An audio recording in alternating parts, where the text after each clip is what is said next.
Hi, where do I even start?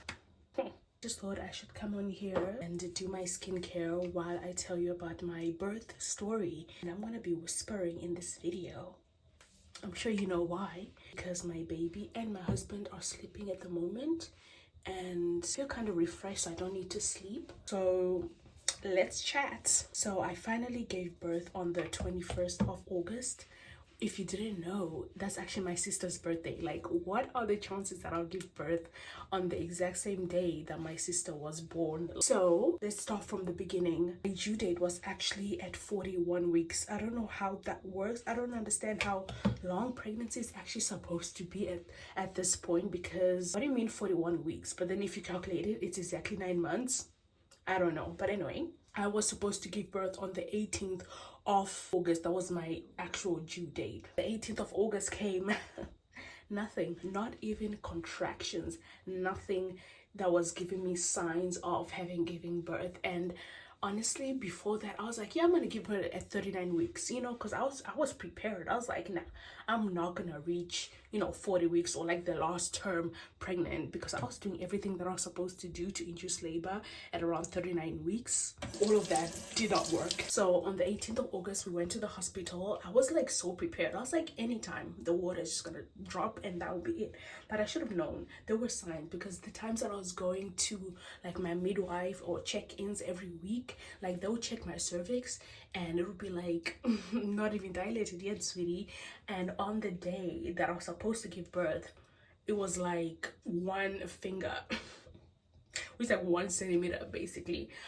So they asked me, so do you want to take the 2 days and just try everything that you can, and then after we have to induce you if you don't give birth then? So I was like, you know what, yeah, it's okay, I'll take the 2 days, because I could either do that or be induced on the 18th, and then that will be it.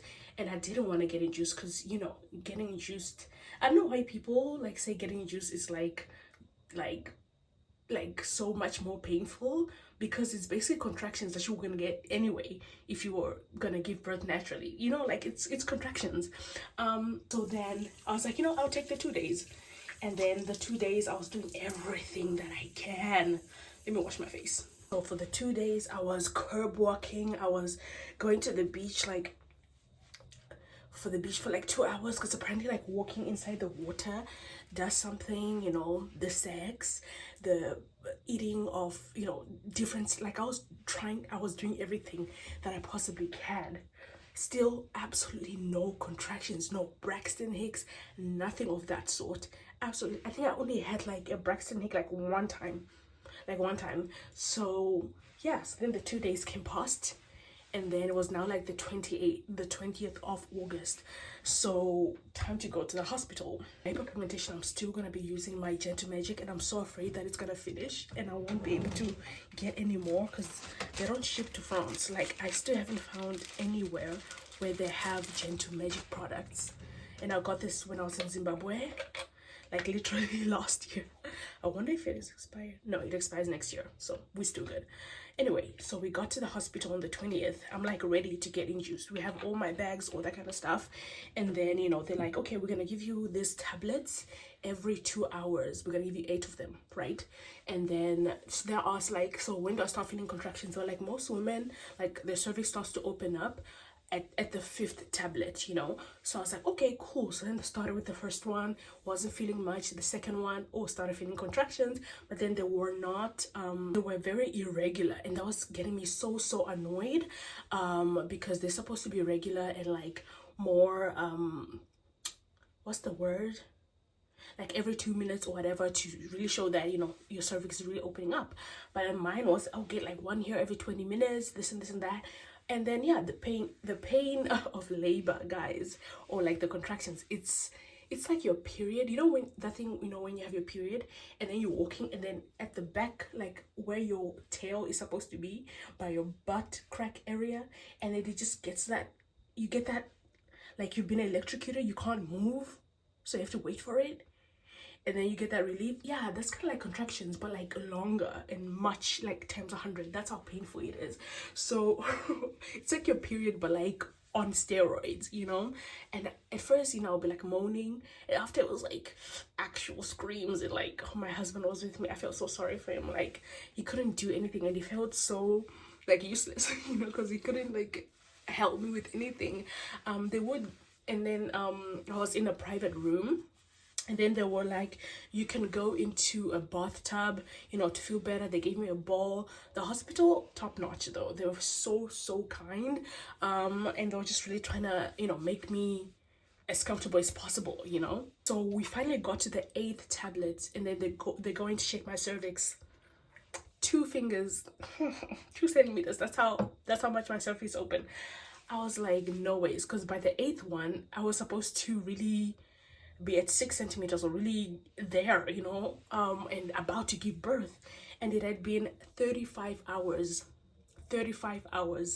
right? Actually, that's the total of like the inducing.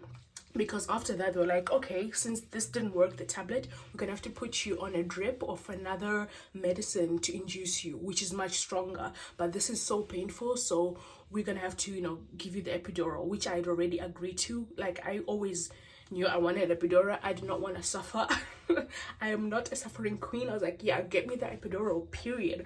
And before the week came for my pregnancy, I'd already had like a meeting with like the doctors and stuff. Like, they explained to me how it works, you know, that it's not painful because they put in anesthesia first and then the epidural.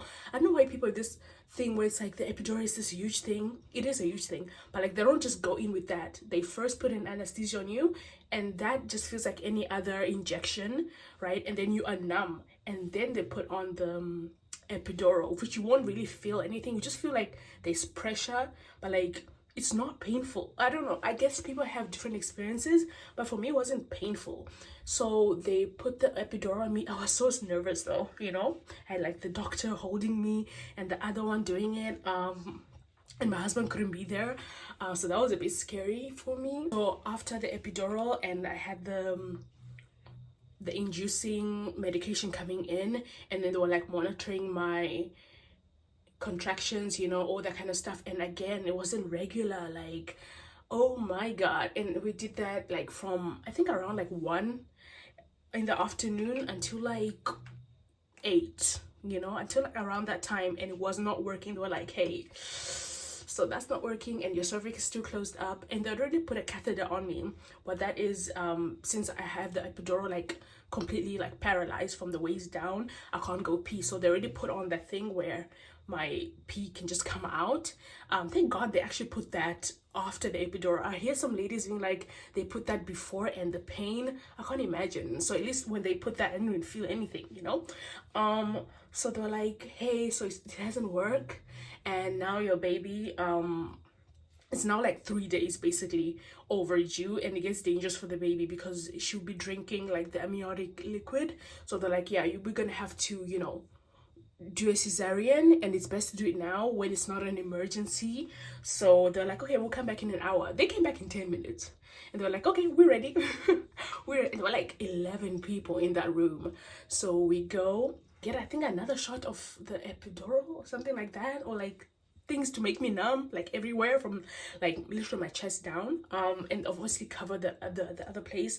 I had another doctor like with me on my face, like near my face, and my husband like just talking to me throughout the entire process, like, it's gonna be okay, this and that. Guys, a C-section feels so weird. Like, you could just, you know, it's like you hear, you know, those construction sounds of like things being like key key key, all these things happening, and you can't see anything, and it's all happening in your stomach, you know. And then they already warned me though that since your baby had drank a lot of amniotic liquid, she's not gonna cry, so don't freak out when she comes out and she's not crying. Yeah. And the way I was shaking, apparently it's because of like the adrenaline. I was shaking, like literally my feet were chattering. I vomited, you know. There was a lot going on, guys. There was a lot going on. It was so traumatic in a way, like just everything happening, and I can't see anything.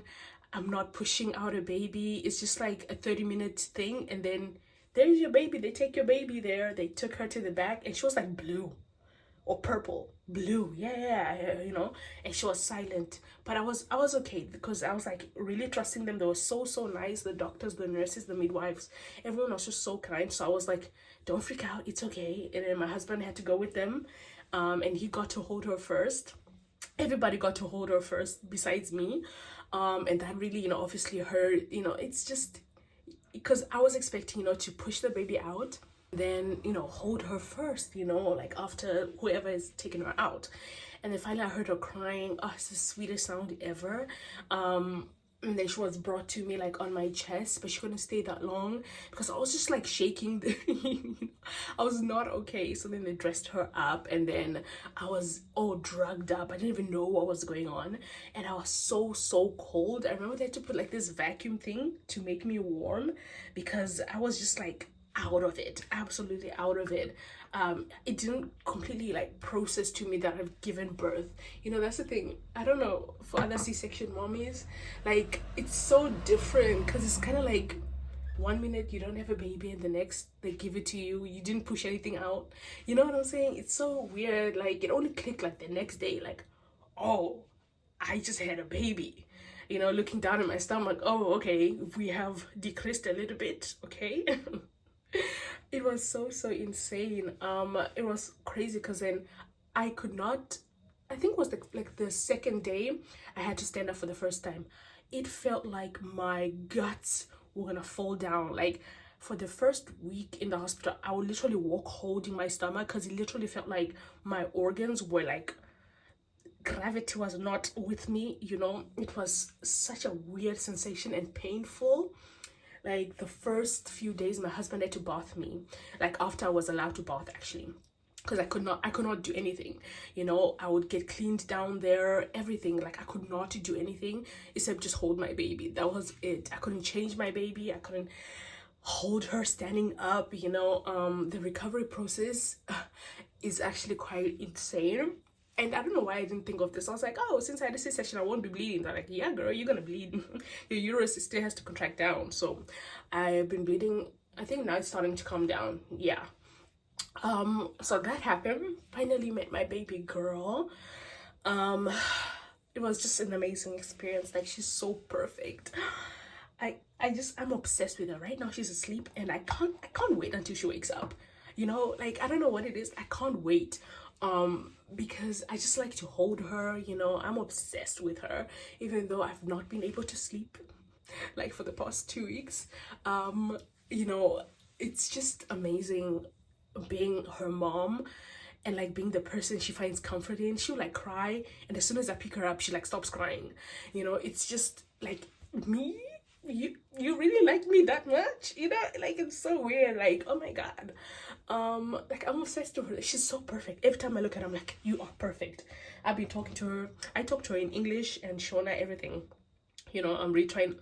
I'm gonna speak both the languages because I don't want her to, you know, be one of those girls that don't know their home language, you know. So yeah, it's been just amazing, and I'm finally like getting into myself. So right now, with our current like timetable, like I am giving like breast milk, so I usually pump for the night for my husband to help me in the night so he can give her, so I don't have to, you know, give her my breast every time. That's during the day usually. So I think that's what's been working. It's so weird. My milk actually took a full week for it to come out, and that was just so stressful. I remember I was crying so much.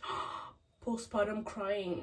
It still happens, by the way. Like if I think about something so deep and I start crying, I can't stop. I can't absolutely stop. And it's weird, but also it's so releasing. It's nice. I like it. I let it come. When I feel like crying, I let myself cry, and it always feels so good after. So yeah, if you are in postpartum and you feel like crying, don't hold back. Just cry.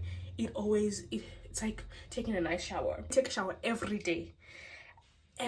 As soon as she sleeps in the morning, you know, she wakes up, you know, different times and stuff like that, but now she has kind of a rhythm. So either way, even though if it might be at 4 o'clock in the afternoon, I make sure that I shower every single day, because if you don't, your mental health, yeah. So showering every day has just been helpful. I feel like I'm all over the place. I have so much to say. But anyway, that is just my mini birth story.